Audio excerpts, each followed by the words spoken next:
privilégio estar aqui convosco hoje, uma alegria e enquanto o som vai ali preparando também o PowerPoint para colocar, eu gostava que antes de iniciarmos me permitissem fazermos só uma pequenina oração antes de começar. Querido Deus, Santo Pai que estás nos céus, Senhor, agora que vamos abrir a Tua Palavra, que vamos falar um pouco sobre Ti, aquela que é a Tua missão para nós, que Tu possas preparar os nossos corações, que Tu possas preparar as palavras que são ditas e que sejam todas de acordo com a Tua vontade. Que o Teu Espírito Santo possa estar aqui presente, em nome do Teu Santo Filho Jesus. Amém, Senhor. Para tempos como este, uma mensagem e um povo para o tempo do fim.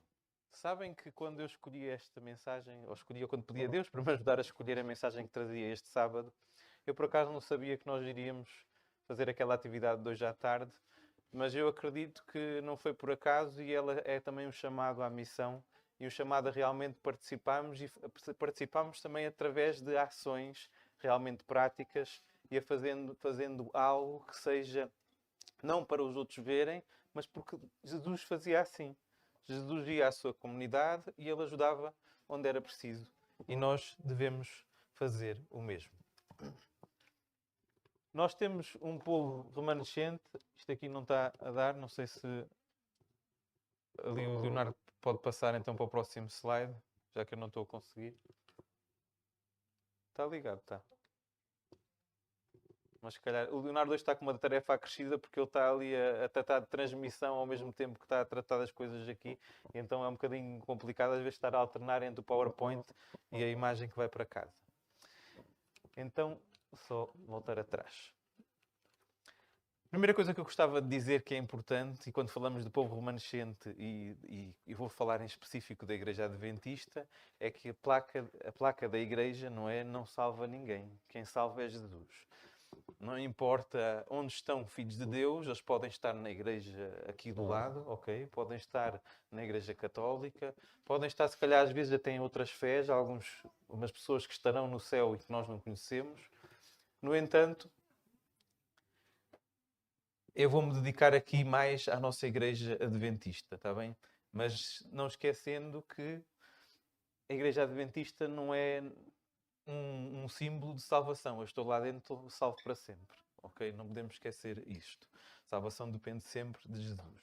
E gostava de começar então com as palavras em Daniel 8:14, que nos diz assim. E eu peço ao Leonardo para passar outra vez para o seguinte. E ele me disse, até 2300 tardes e manhãs, e o santuário será purificado. Este é um dos versos raiz daquela que é a nossa igreja. Os mileritas, aqueles que se juntaram com Guilherme Miller, eram crentes de que a terra era o santuário que neste versículo bíblico se pode ler ali. Ok?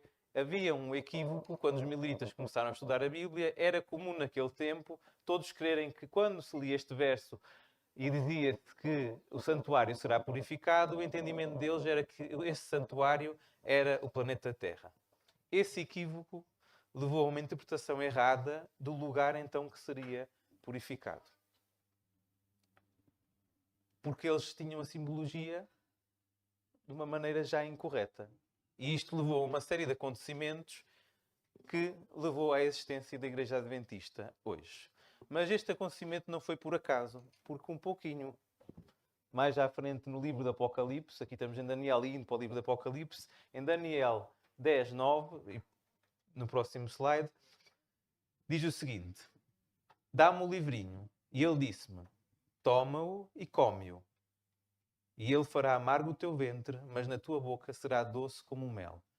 Quando aquele grupo de estudiosos da Bíblia entenderam que o santuário ia ser purificado e calcularam que o fim daquelas 2300 tardes e manhãs terminavam a 22 de outubro de 1844, vocês imaginem que isto foi uma notícia para todos aqueles que estavam à espera de Jesus, doce como ao mel. Realmente a alegria deles foi imensa, ok?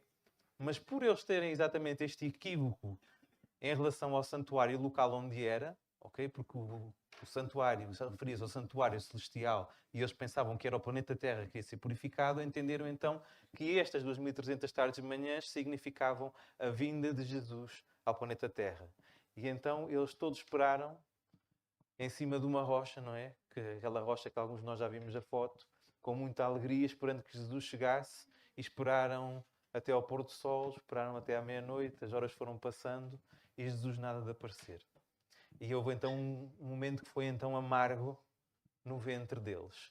Aquele doce que eles tinham da volta de Jesus, de repente tornava-se algo muito amargo. Mas mais tarde, ao olharem para este verso bíblico, eles começaram a perceber que realmente isto era algo que tinha de acontecer. Era plano de Deus que acontecesse. O livrinho que aqui falava era exatamente o livrinho de Daniel. Era um pequeno livro da Bíblia que até esta altura, até ali à altura de 1799, ninguém dava muita importância. E quando se começou a estudar este livro, este livrinho, eles tomaram-no e comeram-no com tudo o que tinham. Guilherme Miller, ele devorou o livro de Daniel e outros que estavam com ele ao ponto de desmembrar cada pontinho e cada parte da profecia, que é para clarificar para aqueles a quem faziam a apresentação das profecias e que levou depois a este desapontamento. Vários desses estudiosos, eu peço ao Leonardo que possa passar para o próximo slide. Vários desses estudiosos se juntavam em grupos de estudo da Bíblia, em oração, constantemente para tentar entender o que é que vinha por aí. A Igreja Adventista do Sétimo Dia teve então uma origem. E ela tem uma origem, uma identidade, ela tem desafios e tem também uma missão muito específica que está ligada a estas datas. Porque logo após o desapontamento de 22 de outubro de 1844, este grupo de pessoas procurou estudar melhor a Bíblia e encontrar uma explicação para aquilo que tinha acontecido. E foi um senhor pelo nome de Hiram Edson que acabou por descobrir que a pregação de Guilherme Miller estava correta, com exceção da compreensão então que o santuário a ser purificado seria a terra. E um estudo mais abrangente da Bíblia levou estas pessoas a concluir então que a profecia de Daniel 8,14 realmente se referia àquilo que aparece em Hebreus, no livro de Hebreus, que nos fala muito do santuário celestial e como ele estava no céu, mas que eles não tinham tomado tanta atenção, e então seria uma purificação no santuário celestial, ou seja, mais uma fase, igual à fase que era feita pelos sacerdotes no tempo antigo, em que uma vez por ano eles faziam a purificação do santuário, em que era limpo todo o santuário e tudo isso, e então era o momento que isto ia acontecer, mas no céu. Até este momento, Jesus estava a fazer outra função no santuário celestial. E foi então neste momento que o santuário foi purificado. Posteriormente, verdades como a do sábado foram sendo apresentadas. E em 1860, numa Assembleia Geral em Battle Creek, Michigan, foi adotado então o nome de Adventistas do Sétimo Dia. Este nome traduzia a esperança do regresso em Jesus Cristo e mostrava ao mesmo tempo que nós observamos o sábado como dia de repouso semanal em conformidade com as Escrituras. O nome era claro e objetivo e não poderia ser outro. Ele pega em dois pilares que são os mais importantes ou daqueles que nós salientamos mais na nossa fé. Peço então que Leonardo possa passar ao próximo slide. E agora eu gostava de falar um bocadinho no remanescente no Antigo Testamento. Foi assim que tudo começou, como vimos agora. Mas na história do povo remanescente de Deus, remonta ao período já do Antigo Testamento. Na Bíblia hebraica, o tema do remanescente foi sempre desde o princípio incorporado à história da salvação e gradualmente começou a ser emprego para expressar também as expectativas futuras da fé em Deus. O tema recebeu grande ênfase escatológica e pela primeira vez no livro do profeta Amós, os estudiosos começaram a ver onde dizia o seguinte: aborrecei o mal e amai o bem, e estabelecei o juízo na porta. Talvez o Senhor, o Deus dos exércitos, tenha piedade do resto de José. Eles entenderam que naquele momento que havia aquela purificação do santuário, também era o início de um juízo final. Um juízo em que todos os que estiveram mortos até à altura e todos os que estariam vivos depois seriam julgados e a sua vida seria passada pelo próprio Jesus em intercessão com o nosso Pai. Isaías solidificou esta forma de utilização em 37:31, no próximo slide, que diz: aqueles da casa de Judá que escaparam e ficaram como remanescente tornarão a lançar raízes e a dar frutos. E assim foi com o povo de Deus naquele tempo. Conforme eles começaram a aprender as novas verdades, eles começaram a lançar as raízes daquilo que aprendiam e a dar frutos. A igreja que era pequenina, que era um pequeno remanescente, que foi aquele restinho que sobrou daquele desapontamento, aquele restinho começa então a descobrir novas verdades, começa a construir as doutrinas da Igreja Adventista e que hoje são 28 crenças. E nem sempre foram 28 crenças. A Igreja Adventista tem esta particularidade, é que as suas doutrinas não são fixas. Se o povo de Deus descobrir doutrinas que precisa ainda de esclarecer ou de aprofundar, elas podem ser acrescentadas e votadas. Ou seja, a Bíblia, para nós adventistas, é um livro em aberto. É um livro que pode sempre ir mais além. E agora eu gostava que olhássemos para 3 tipos de remanescente que o Antigo Testamento nos descreve. Em primeiro lugar, o remanescente histórico, que é um remanescente que sobrevive de uma catástrofe, conforme nos ensina Ezequiel 11:13, que diz: E aconteceu que, profetizando eu, morreu Pelatias, filho de Benaía. Então caí sobre o meu rosto e clamei com grande voz e disse: Ah, Senhor Deus, porventura darás tu fim ao remanescente de Israel? Quando havia uma catástrofe, o Antigo Testamento falávamos muitas vezes de um pequeno remanescente. Então esse é um dos tipos de remanescente que nos é apresentado. O remanescente histórico. Depois, em segundo lugar, fala-nos do remanescente que é fiel. Aquele remanescente que é depositário das promessas da eleição divina. Aquele que recebe todas as promessas que Deus prometeu. Conforme nos diz em 1 Reis 19:18, também deixei ficar em Israel 7.000, todos os joelhos que não se dobraram a Baal e toda a boca que não o beijou. Aqui, o profeta Elias, preocupado com a perdição de todo o povo de Israel, Deus disse: não, tu pensas que não há mais ninguém, mas existe um remanescente fiel. Eu tenho sempre um remanescente fiel. Aqueles que são depositários realmente das promessas que eu te dei. E depois, o remanescente escatológico, composto pelos futuros crentes que perseveraram até ao fim e que serão vitoriosos. Em Isaías 6:13 diz-nos assim: Então disse eu: Até quando, Senhor? E respondeu: Até que sejam desoladas as cidades e fiquem sem habitantes, e as casas sem moradores, e a terra seja de toda assolada. E o Senhor afaste dela os homens, e no meio da terra seja grande o desamparo. Porém, ainda a 10ª parte ficará nela, e tornará a ser pastada, e como o carvalho e como a azinheira, que depois se desfolharem, ainda ficam firmes. Assim, a santa semente será a firmeza dela. Esta pequena semente que ia sobrar, Isaías diz-nos claramente que é uma semente que tem uma obrigação, ok, de dar um fruto especial, de fazer com que a terra torne a ser pastada, de que fique nela o carvalho, a azinheira, e depois de desfolharem ainda ficarem firmes. Ou seja, é uma missão especial que têm de trazer esta mensagem especial a cada um daqueles que estão lá fora e que precisam de recebê-la. Estes 3 remanescentes, o remanescente histórico, o fiel e o escatológico, eles acabam também por se unir os 3. A verdade é que o remanescente fiel de Deus que ele criou na sua igreja, ele deve ser também um remanescente histórico, porque sempre que existe uma catástrofe, ele deve ser o sobrevivente dessa catástrofe e esse deve ser o remanescente que realmente vai ajudar outros a sobreviverem na catástrofe. Como hoje à tarde o objetivo é exatamente esse, é nós irmos ajudar aqueles que sofreram uma catástrofe, ser um remanescente fiel e que realmente guarda toda a doutrina que Deus lhes trouxe, e ser este remanescente escatológico, ou seja, aquele que vem da profecia, aquele que tem todos os sinais da profecia para ser o povo de Deus. Em João 10:16, Jesus disse: Ainda tenho outras ovelhas, não deste aprisco. E não foi por acaso que ele disse isto, porque o remanescente no Novo Testamento para Jesus Cristo, os verdadeiros descendentes de Abraão definiam-se não pelo sangue de Abraão, mas pela fé de Abraão. Nos seus ensinos, percebe-se nitidamente a ideia de haver um remanescente em todo o mundo. Estas ovelhas que não são deste aprisco.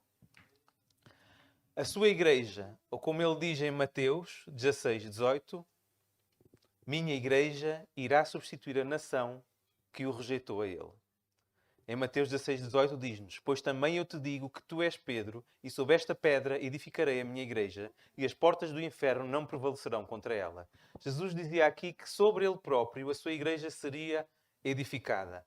E que aqueles que o tinham rejeitado até ao momento fariam parte de uma velha igreja, mas que também poderiam fazer parte desta nova igreja. Todos o primeiro povo remanescente que houve ali, a maioria deles eram todos judeus, até que eles começaram a pregar aos gentios. Ou seja, dos próprios povo judeu havia um remanescente que cria em Cristo e que assentava sobre esta pedra, que era Cristo. A interpretação de Pedro, pouco depois do Pentecostes, na organização da Igreja Apostólica, cumpre as promessas bíblicas do remanescente. O povo da nova aliança deixa de ser caracterizado pelas obrigações raciais, étnicas e nacionais, para passar a ser definido exclusivamente pela fé em Cristo. Foi a esse povo que Pedro chamou do Israel espiritual, em 1 Pedro 2,9, a nação santa. Mas vós sois a geração eleita, o sacerdócio real, a nação santa, o povo adquirido para que anuncieis as virtudes daquele que vos chamou das trevas para a sua maravilhosa luz. Paulo chamou às igrejas da Galácia o Israel de Deus. Para ele, os crentes gentios pertencem ao Israel espiritual. Pela fé em Cristo, os gentios são legitimamente incorporados na oliveira e povo da aliança de Deus. E eles passam a fazer então parte da raiz de Abraão. E depois, Joel 2:28 a 32 fala-nos do remanescente no tempo do fim. O profeta Joel predisse que a era vindoura será caracterizada pelo derramamento do Espírito Santo de Deus sobre todas as pessoas. Eu penso que nós poderíamos ler o versículo, mas vamos ler o versículo de Joel.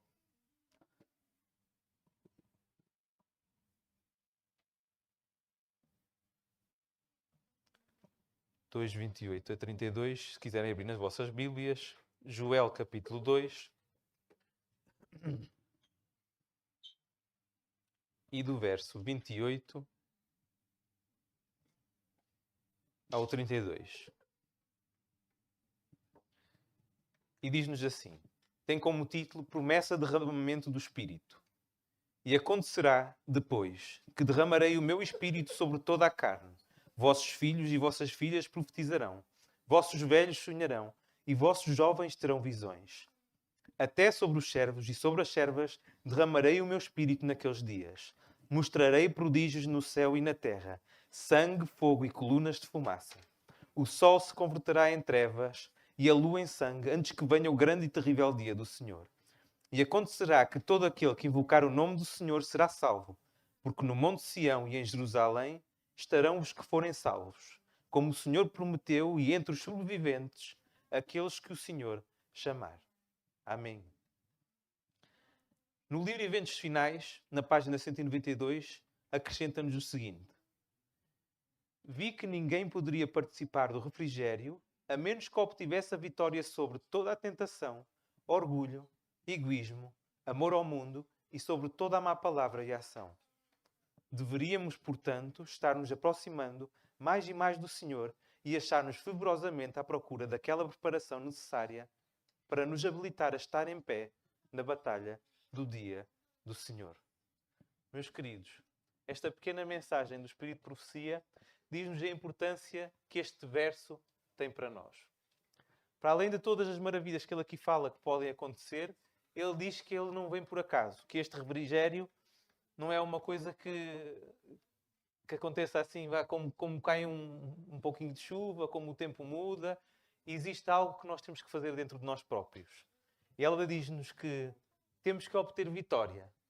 Vitória sobre as tentações, sobre o orgulho, sobre o egoísmo e sobre o amor às coisas do mundo. E sobre toda a má palavra que sai da nossa boca e toda a ação errada que sai de nós. Nós temos que nos policiar a nós mesmos, queridos. Eu falo em primeiro lugar para mim, não é? Eu tenho que me policiar a mim mesmo. Eu sou pecador. Todos nós aqui somos pecadores. E facilmente estas más ações acontecem, estas más palavras acontecem, o nosso orgulho toma a dianteira e a tentação muitas vezes deixamos ela vencer sobre nós. mas temos que fazer um trabalho com Deus. Um trabalho que não é sozinhos. Porque sozinhos nós não conseguimos, é impossível. Eu não consigo lutar sozinho contra a tentação. Eu não consigo lutar sozinho contra o orgulho. Eu não consigo lutar sozinho contra as más palavras e as más ações. Mas em Jesus, aquele que nos fortalece, nós podemos todas as coisas. Em Apocalipse 6,12, diz-nos o seguinte: Vi quando o Cordeiro abriu o sexto selo e sobreveio um grande terremoto. E sabem que este terremoto refere-se a um terremoto específico que aconteceu no nosso país. Em 1755, dia 1 de novembro, acontece um terremoto de dimensões terríveis. Eu não sei se algum de vocês já visitou o museu que retrata aquilo que se passou neste terremoto, mas realmente é assustador. Ok? Eles têm até um simulador que nós vemos como é que foi o tremor e todo o tremor que estava ali. O simulador era tão forte que eu, por exemplo, não pude ir porque tenho problemas de costas. O simulador era tão forte com os tremores que sentiam, mas eu pude sentar e ver as outras pessoas que lá estavam. Eu basicamente vi as pessoas a serem literalmente sacudidas de um lado para o outro, de uma maneira que eu imagino, se estivesse naquele lugar, naquele momento, eu de certeza que ia pensar como um dia terminar. E aquele terremoto não ficou só no terremoto, porque a seguir ao terremoto veio um maremoto, ou seja, toda a gente tinha fugido do terremoto ali para a parte da frente de Lisboa, em frente ao Rio Tejo. A seguir vem um maremoto, e enquanto este maremoto e terremoto aconteciam, porque estavam todos em procissões dentro de igrejas a festejar o dia todos os santos, porque Portugal era um país extremamente católico, tudo que ia, e o principal instrumento de iluminação nesse dia era a vela, ok? Porque tinham acendido as velas para os santos e tudo mais. Todas essas velas caíram e despolutaram incêndios terríveis na cidade de Lisboa. A seguir a estes incêndios, a maremoto e terremoto, os ladrões começaram a saquear tudo o que viam. Foi, olha, o mais pior que vocês possam imaginar, eu acho que é pior ainda. Lisboa deve ter ficado completamente desolada e não havia... Lembrem-se que era um tempo em que não havia bombeiros, ok? Não havia proteção civil. Até se crê que a proteção civil em Portugal nasceu com o Marquês de Pombal, exatamente, advindo daí. Não havia nenhum apoio, não se podia telefonar para o 112, não podíamos telefonar para a polícia, ninguém nos ia dizer o que é que fazia, não havia nada.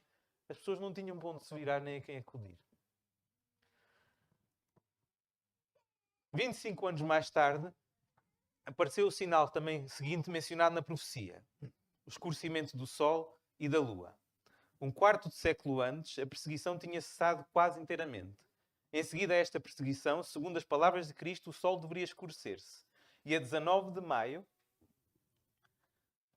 de 1780 cumpriu-se esta profecia, de Apocalipse 6,12, que diz que o Sol tornou-se negro como saco de silício e a Lua tornou-se como o sangue. E depois, como podem ver na imagem a seguir, esta é uma ilustração, ok, de pessoas que viveram na altura o resto do cumprimento de Apocalipse 6,13, que dizia: E as estrelas caíram sobre a terra, como quando a figueira lança de si os seus figos verdes, abalada por um vento forte. De 10 a 13 de novembro de 1833, houve uma chuva de meteoros e que foi, segundo os ilustradores da época, isto. Pelo menos, eu já vi um meteoro de vez em quando, mas algo assim eu nunca vi. Ok, parece realmente incrível o que eles testemunharam naquele tempo. O verdadeiro povo remanescente é descrito como aqueles que invocam o nome do Senhor. Tanto Pedro quanto Paulo citam Joel 2,32 e aplicam o seu cumprimento ao início da igreja cristã.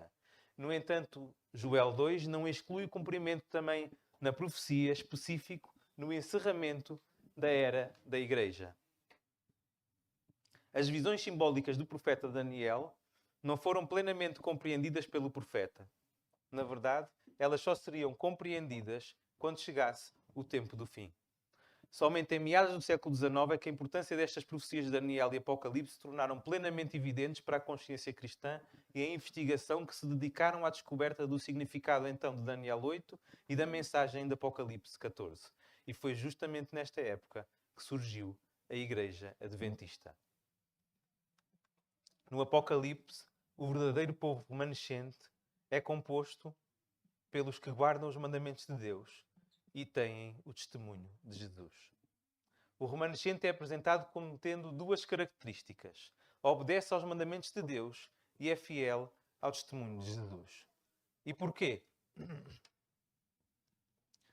O teólogo Kenneth Strand, e eu peço agora que o Leonardo possa colocar então esta citação, diz-nos o seguinte: a fidelidade à palavra de Deus e ao testemunho de Jesus Cristo separa os fiéis dos infiéis e provoca a perseguição. Mas em contraste com os que aceitaram a marca da besta, o verdadeiro Israel receberá na fronte o selo da aprovação divina. Como vencedores dos ataques do anticristo, serão recompensados com honras eternas ao redor do trono de Deus. Chegará um momento, meus queridos, em que a única divisão entre fiéis e infiéis é exatamente esta fé em Jesus Cristo, e que também vemos que também é o espírito de profecia, mas não é só. O espírito de profecia é importante, mas ter esta fé em Jesus Cristo, ela está também ligada ao espírito de profecia, mas ela também está ligada aos próprios mandamentos, porque o próprio Jesus Cristo nos falava sempre dos mandamentos como algo real e verdadeiro. E este teólogo pega nisto e resume-nos desta forma de uma maneira muito clara. E agora, meus queridos, em conclusão. Deus tem um povo na terra. Este povo teve a sua origem nos tempos do Antigo Testamento. Ele tem a sua identidade confirmada no Novo Testamento e foi ratificado pelos pioneiros da nossa igreja e permanece hoje. Não em forma de uma nação étnica, mas em forma de uma nação espiritual.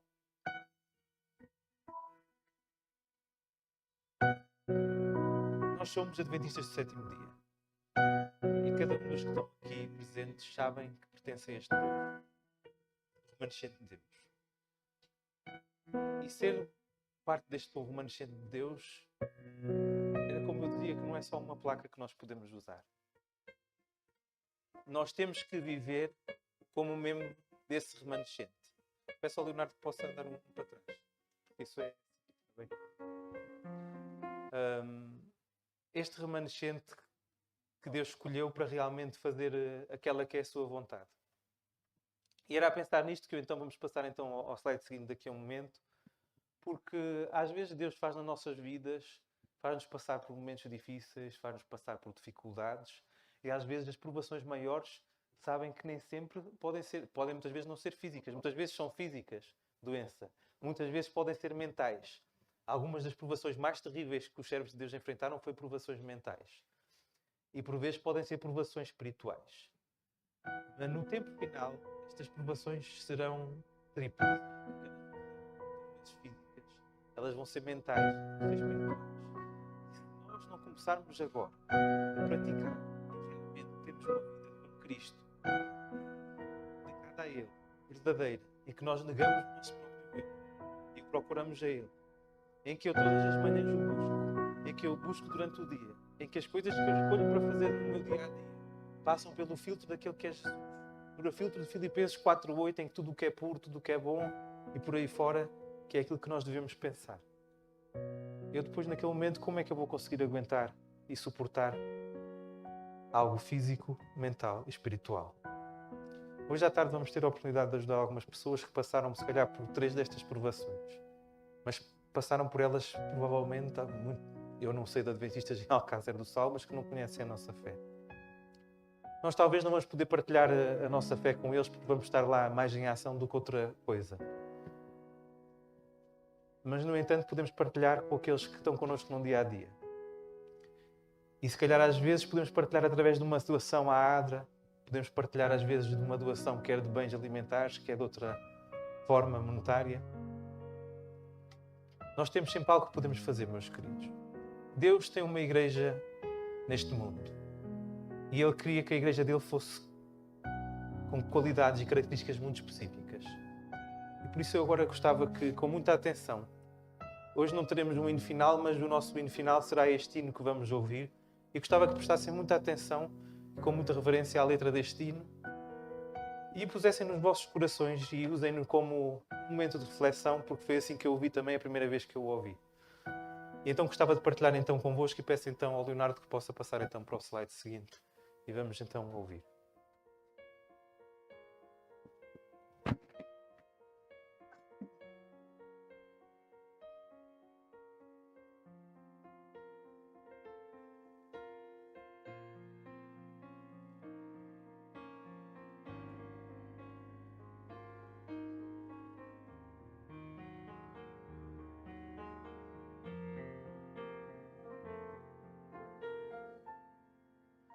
faz muito tempo eu comprei uma igreja a preço de sangue, a preço de dor. Já faz muito tempo enviei o meu filho para resgatar o que se perdeu. Já faz muito tempo que estou desejando essa humilde entrega de um adorador que só se incline ante a minha presença e não nas ofertas de uma posição. Já faz muito tempo que estou desejando que mostre ao mundo a imagem do amor, que não se confunda entre tanta gente, que seja distinta como eu sou, que não se divida como muitas vezes, entrando em contendas e discussões, buscando alcançar ser melhor do que o outro, se no universo grande eu sou. Eu quero uma igreja que me dê a glória e procure a união. Eu quero uma igreja que sare ao ferido, que rompa as correntes, liberte ao cativo, que aclare a mente que está confundida e que fale a verdade. Eu quero uma igreja que com seu olhar mostre esperança à alma angustiada. Eu quero uma igreja que sare a ferida desta humanidade. Eu quero um rebanho em que minhas ovelhas se sintam seguras e cheias de paz, onde a palavra seja o alimento, ali quero morar.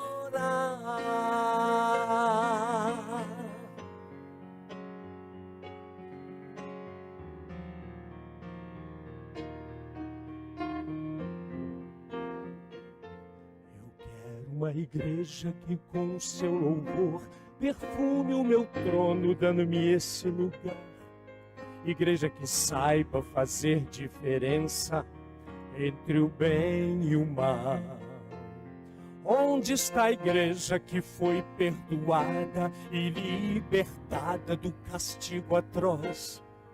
Aquela que vê ao que está caído, estende a mão e concede o perdão. Igreja desperta, chegou o momento da redenção. Eu quero uma igreja que sare ao ferido, que rompa as correntes, liberte ao cativo, que aclare a mente que está confundida e que fale a verdade. Eu quero uma igreja que com seu olhar mostre esperança à alma angustiada. Eu quero uma igreja que sare a ferida desta humanidade. Eu quero um rebanho em que minhas ovelhas se sintam seguras e cheias de paz, onde a palavra seja o alimento, ali quero morar.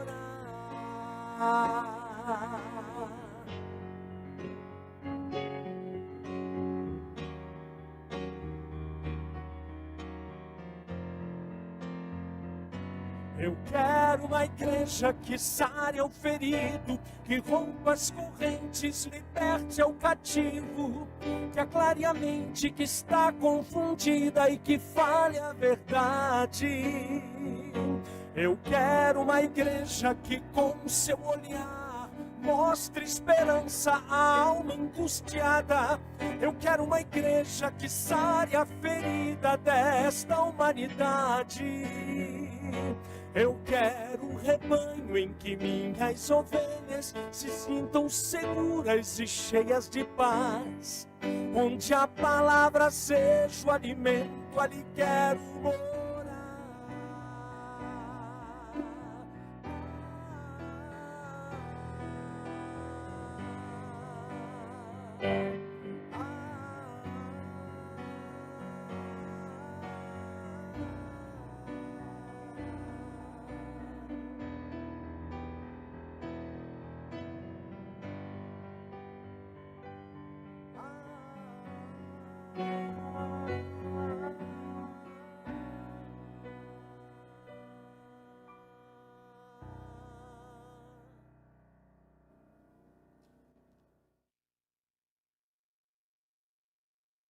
terminar com uma oração.